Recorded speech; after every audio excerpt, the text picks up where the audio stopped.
త్రయంబకం గోదావరి తల్లి పుట్టిల్లు. మహారాష్ట్రలోని నాసిక్ దగ్గర ఉన్న త్రయంబకము తన పుట్టుకలోని ఓ పవిత్రతను, ఓ సామాజిక ప్రయోజనాన్ని నింపుకొని అవతరించిన గౌతమీమాత రాజమహేంద్రం దాకా సాగి మధ్య మధ్యలో ఎన్నో తీర్థాలను, ఉపనదులను కలుపుకొని సప్త ఋషుల పేర్ల మీద 7 పాయలుగా ఎగిసిపడుతూ ఆనందంగా సాగర సంగమానికి ఉరకలెత్తడం చూస్తుంటేనే గుండె నిండా ఆనందం గంతులేస్తుంటుంది. గోహత్య మహాపాపాన్ని ప్రక్షాళన చేయటానికి పరమేశ్వరుడి శిరసు నుండి దూకి వచ్చిన ఈ గంగను తాకిన వారందరికీ తరతరాల పాపం నశించి పుణ్యం 1కి 10 రెట్లు చేకూరుతున్నది అన్నది ఆస్తిక జనభావన. ఈ గౌతమి ఆవిర్భావానికి ఇక్కడే పరమేశ్వరుడు త్రయంబకేశ్వరుడై జ్యోతిర్లింగ రూపంలో వెలుగొందటానికి కారణమైన ఓ కథ స్థల పురాణంగా ప్రచారంలో ఉంది. త్రయంబకేశ్వర ఆలయం. అంతేకాక అష్టాదశ పురాణాల్లో ఒకటైన శ్రీ శివమహాపురాణంలో త్రయంబకేశ్వర మహాత్మ్యం అనే పేరున కూడా ఒక కథ కనిపిస్తుంది. కొందరు ఋషులు గౌతమ మహర్షికి గోహత్యా పాపం సంక్రమించేలా చేసి ఆ పాపం పోవటానికి పరమేశ్వరుడి గురించి తపస్సు చేసి ఆయన అనుగ్రహంతో గంగను భూమి మీదకు తీసుకురమ్మని చెప్పారు. గౌతముడు అలాగే చేశాడు. పరమేశ్వరుడి అనుగ్రహంతో ఆయన శిరసు నుండి నీల మీదకు వచ్చిన గంగ వెంటనే ఒక స్త్రీ రూపాన్ని ధరించి అక్కడ ప్రత్యక్షమయ్యింది. అప్పుడు గౌతముడు ఆమెకు నమస్కరించి తన వెంట వచ్చి పాప ప్రక్షాళన చెయ్యమని కోరాడు. పరమేశ్వరుడు కూడా ఆమెను అలాగే చెయ్యమని ఆజ్ఞాపించాడు. కానీ గంగ కేవలం గౌతమముని పాపాన్ని ప్రక్షాళన చేసి మళ్లీ వెంటనే తిరిగి తన స్నానానికి తాను చేరుకుంటానని చెప్పింది. కానీ భక్తవత్సలుడైన మహేశ్వరుడు మానవలోకానికి ఉపకారం చెయ్యాలని అనుకుని సూర్యుడి కుమారుడు 28వ మనువు పాలనలోకి వచ్చేంత వరకు భూమి మీద ఉండమని ఆజ్ఞాపించాడు.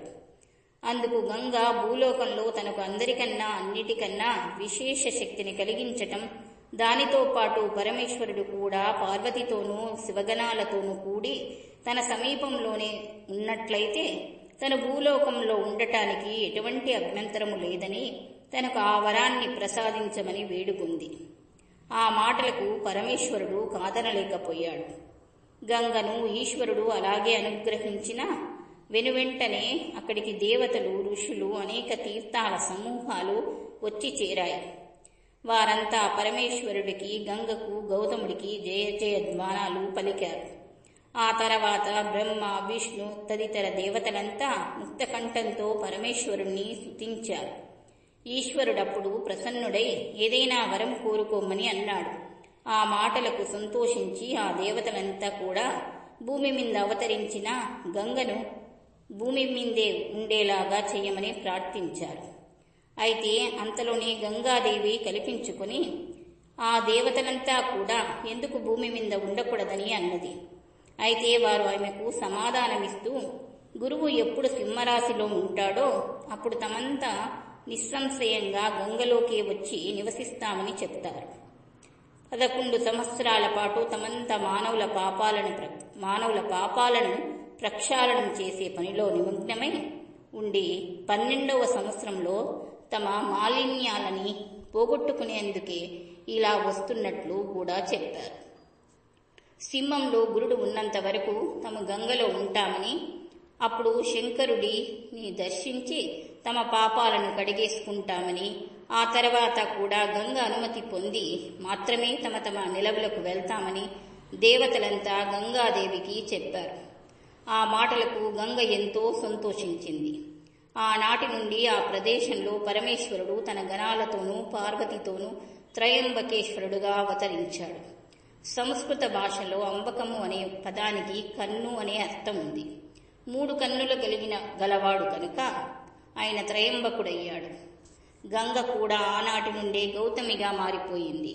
అంటే గౌతమ మహర్షి తపస్సు చెయ్యగా అవతరించిన కారణంగా ఆ పేరు స్థిరపడింది. ఆనాటి నుండే గురువు సింహరాశిలో ఉండగా సర్వతీర్థాలు, దేవతలు అక్కడకు రావటం ప్రారంభించారు. అదే పుష్కర సమయమైంది. అలా గౌతమీ నది అవతరణ, త్రయంబకేశ్వర జ్యోతిర్లింగ ఆవిర్భావం జరిగినట్లు శివపురాణంలోని గౌతమీ మహాత్మ్యము అనే కథ వివరిస్తుంది. త్రయంబకేశ్వర జ్యోతిర్లింగ మహారాష్ట్రలోని నాసిక్ సమీపంలో ఉంది. ఈ నాసిక్కు కూడా స్థల పురాణం ఉంది. సీతారామ లక్ష్మణులు అరణ్యవాసం చేస్తున్న సమయంలో బ్రహ్మగిరి సమీపంలో ఉండగా శూర్పణఖ తారసిల్లింది. ఆమె ఆగడాలను సహించలేని లక్ష్మణుడు ఆమె నాసికను చెవులను ఇక్కడే ఖండించాడని, ఆ కారణంగానే ఈ ప్రదేశానికి నాసిక్ అనే పేరు వచ్చిందని పెద్దలు పేర్కొంటారు. సేకరణ